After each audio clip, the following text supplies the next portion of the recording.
Hello friends नमस्कार जय Jagannath Utkal स्टोरीजन YouTube channel को आपण मानक पुणी थरे स्वागत। आसतु आज भिडियो जानिबा केतोटी रोषेई करिबार बिल्कुल सहज एवं सरल उपाय। आजिर प्रथम टिप्स, शरीरर जे कोनोसी जगारे जदि पड़ी जाई थाए किंबा सूर्य किरण हेतु जला पड़ा हेउथाए ताहेले आपण कंचा आलूर रस उपयोग करंतु। देखिबे कंचा आलूर रस जला पड़ारू बहुत शीघ्र आराम देई थाए। 2 गोटा मसला को गरम पानी रे किछि समय रखिकी मसला बाटिले किंबा ग्राइंडिंग कले मसला गुड़िक खूब शीघ्र बाटी होई थाए। 3 सूप को बहलिया करिबा पाए घरे जदि क्रीम नाही ताहले अध चामच कॉर्नफ्लोर को गोटे कप क्षीर रे गलाई सूप रे मिसांतु। देखिबे एहा द्वारा सूप स्वादिष्ट हेबा सहित बहलिया मध्य हेबो। 4 रोषेई करिथिबा बासन को सफा एवं चकाचक करिबा पाई हेले लेंबू रसर व्यवहार करंतु।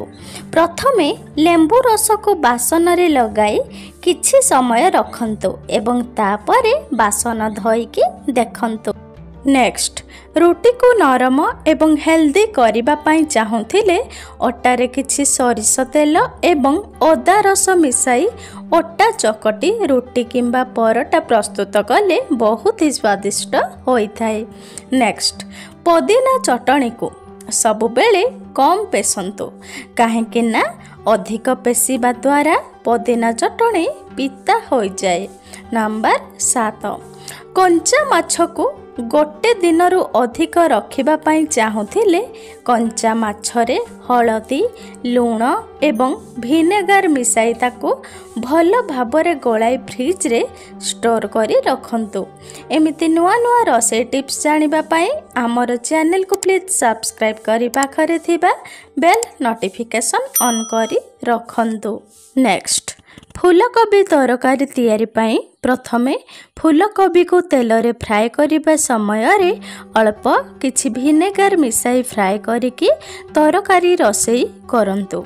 एही उपाय रे फूलकोबी तरकारी कले तरकारी रो टेस्ट आहुरी अधिक बढ़ी जाई थाए। नंबर 9, नियमित अधिक मीठा खाइबा द्वारा पेटर चर्बी अधिक बढ़ी जाई थाए, तेणु अधिक मीठा खांतु नाही। जदि आपण मीठा खाउछंती ताहले मीठा खाई सारिबा परे टिके खट्टा खाई दियंतु। 10, अटा सुजी मैदा मांडिया एवं बेसन को अधिक दिन रखिकी खाइले धीरे धीरे एहार पोषक तत्व नष्ट हो जाए एवं पोक मध्य लागि जाए, तेणु एहाकु चक्की रे पेशिबा परे 15 दिन मध्यरे खाइदेबा उचित। नेक्स्ट, कदलीर चपा को चेहरा रे घसिले चेहरा पूरा ग्लो करि थाए, ता सहित आखिर तळ फुलिबा मध्य कम करि थाए।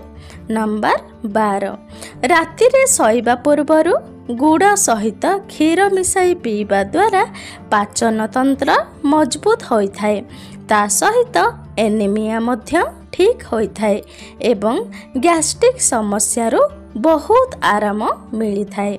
नेक्स्ट, जदि आपण घरे केबे भी बेसन लडू तैयारी करूछंती तो ताहेले बेसन रे किछि मुग डाली को गुंड करिकी मिसाई लडू प्रस्तुत करंतु।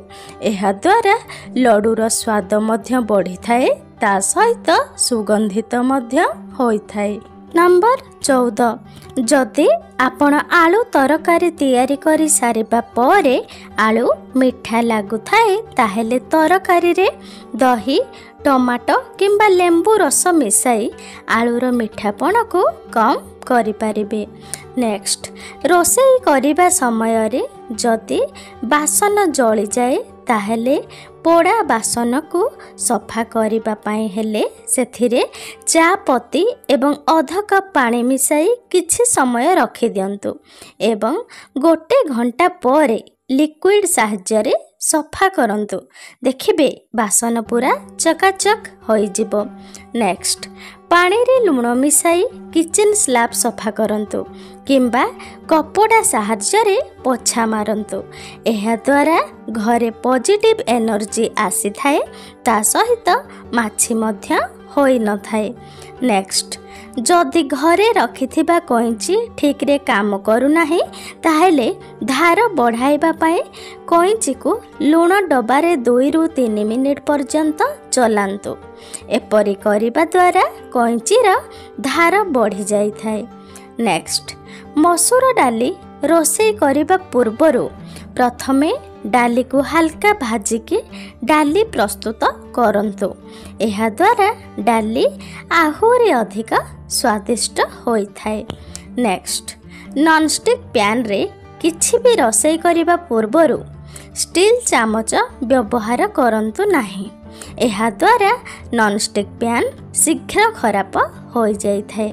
एबे देखिबा आपणक पई शेष टिप्स।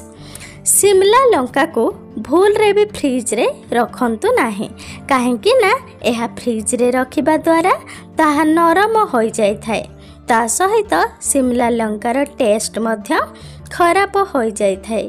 भिडियोटी आपण माननको किपरि लागिला लाइक शेयर कमेंट एवं सब्सक्राइब करने को भूलंतु नहीं। धन्यवाद। जय जगन्नाथ।